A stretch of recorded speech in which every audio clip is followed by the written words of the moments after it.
اس غار میں اگر 5-6 ووٹ ہیں تو آپ اپنا ووٹ بینک لوز کر رہے ہیں، ووٹ بینک خراب کر رہے ہیں۔ اس پہ ان کو نظر ثانی کرنی چاہیے، کیونکہ اس طرح آہستہ آہستہ آپ لوگوں کی حمایت کھوتے جائیں گے۔ جو لوگوں کے دلوں میں آپ کے لیے سمپتی تھی وہ تھوڑی تھوڑی ایسے لگتا ہے کہ نفرت میں بدلتی جا رہی ہے۔ عمران صاحب کا جو سکرپٹ رائٹر ہے وہ حکومت سے 5 قدم آگے سوچتا ہے، میں اسے داد دیتا ہوں، اور ایسا میں نے کبھی نہیں دیکھا۔ حکومت ہمیشہ ان سے 5 قدم پیچھے ہوتی ہے، وہ 5 قدم گورنمنٹ سے آگے ہوتے ہیں۔ وہ اس طرح کا جال بنتے ہیں جس میں گورنمنٹ خود پھنس جاتی ہے۔ کچھ تو چیزیں ہیں جو نہیں ہونی چاہیے، جیسے اداروں کے خلاف اگر آپ کوئی بات کرتے ہیں تو اگر گورنمنٹ ریئیکٹ کرتی ہے تو پھر آپ کو ناراض نہیں ہونا چاہیے کہ کسی بھی لیڈر تو نہیں کہوں گا، سیاستدان ہے، کہ کسی بھی سیاستدان سابقہ اسمبلی کے رکن کے ساتھ کوئی مس بیہیو ہوا ہے، کیونکہ اسے یہ بھی غور کرنا چاہیے کہ جو اس نے الفاظ ادا کیے ہیں کیا وہ مناسب تھے۔ ایسے ہی ہے کہ ڈاکو جو ہے وہ ڈکیتی کے دوران 1-2 بندہ مار جائے تو کوئی مسئلہ نہیں، اگر آپ ڈاکو کو ماریں تو آپ کے اوپر پرچہ کٹ جائے گا۔ تو اس چیز کا خیال رکھنا چاہیے۔ نعرہ روٹی کپڑا مکان کا بہت مقبول ہوا تھا بھٹو صاحب کا، اور اس دور میں جو ان نون لوگ تھے ایم پی ایم این اے کے ٹکٹ پہ کامیاب ہوئے تھے، بہت بڑا سرپرائز دیا تھا۔ اور اس وقت بھی مرحوم ایوب خان صاحب، جن کے دور میں بہت زیادہ ترقی ہوئی، کالا شاہ کاکو سے لے کے لاہور تک اور شیوپورہ سے لے کے لاہور تک انڈسٹری بنی، تو اس وقت بھی نازیبا نعرے لوگوں نے لگائے۔ بھٹو صاحب کافی مقبول تھے، لیکن آہستہ آہستہ پانسا پلٹ گیا۔ تو جو سکرپٹ رائٹر ہیں، جو عمران صاحب کے ایڈوائزر ہیں، انہوں نے بھی ان کو کسی طرح کا سلوگن دیا ہے جو میرے نزدیک نامناسب ہے۔ یہ وقتی ہے، اور کچھ ہمارے جو لوگ ہیں ان کا حافظہ بھی تھوڑا سا کمزور ہے، وہ سابقہ تجربے کو بہت جلد بھول جاتے ہیں۔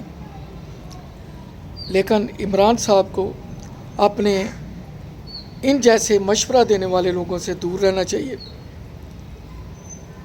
کیونکہ وہ واحد لیڈر تھے جنہوں نے اتنی جلد مقبولیت حاصل کی، اور دوسری پارٹیوں کے صفوں میں یہ ڈر اور خوف بیٹھ گیا کہ اب ان کو ناکام کس طرح کرنا ہے۔ تو اپنے ہی بندے عمران صاحب کی پارٹیوں میں بھیج دیے، جنہوں نے عمران صاحب نے کہا کہ آج فلاں وکٹ گر رہی ہے، آج فلاں وکٹ گر رہی ہے، اور وہی لوگ جو ہیں اب پارٹی میں، میرے خیال سے سب سے زیادہ نقصان پارٹی کو ان لوگوں کی وجہ سے پہنچا ہے۔ جس طرح کی مقبولیت تھی، عمران صاحب کو 2018 میں اس طرح کی گورنمنٹ قبول نہیں کرنی چاہیے تھی، صبر کر لیتے۔ اب جیسے مہنگائی کا طوفان آیا ہے تو اس سے مجبوراً جو بھی گورنمنٹ ہوتی وہ گھٹنے ٹیک دیتی، لیکن ملک کی خیر خواہی کے لیے اور سلاب زدگان کے لیے، کیونکہ لوگ یہ بھی دیکھتے ہیں کہ ایک طرف سردی کی آمد ہے، لوگ روڈوں پہ خیموں پہ ٹھٹر رہے ہیں اور سیاسی جماعتیں جلسے کر رہی ہیں اور کھانا پینا ہو رہا ہے اور کروڑوں روپے روزانہ خرچ کیے جا رہے ہیں۔ کاش یہی پیسے ان کی بحالی پہ لگتے، آپ لوگوں کا دل جیتتے۔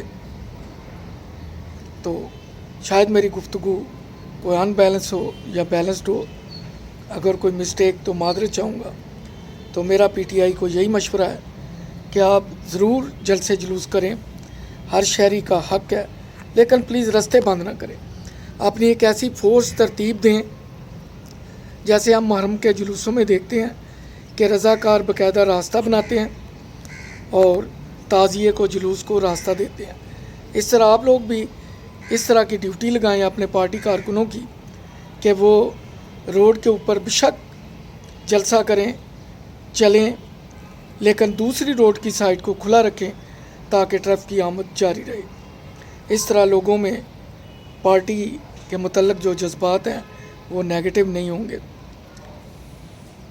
لوگوں کے دل جیتنے چاہیے، یہ سب سے ضروری ہے۔ جس طرح کے مرغی کا ریٹ ڈبل ہے، دالیں 300 400 450 کو چھو رہی ہیں، یہ سبجیکٹ ہونے چاہیے، نہ کہ دوسرے سبجیکٹ ہونے چاہیے۔ تو معذرت کے ساتھ اگلے بلاگ تک اجازت چاہوں گا، مجھے اپنی دعاؤں میں یاد رکھیے گا۔ اللہ حافظ۔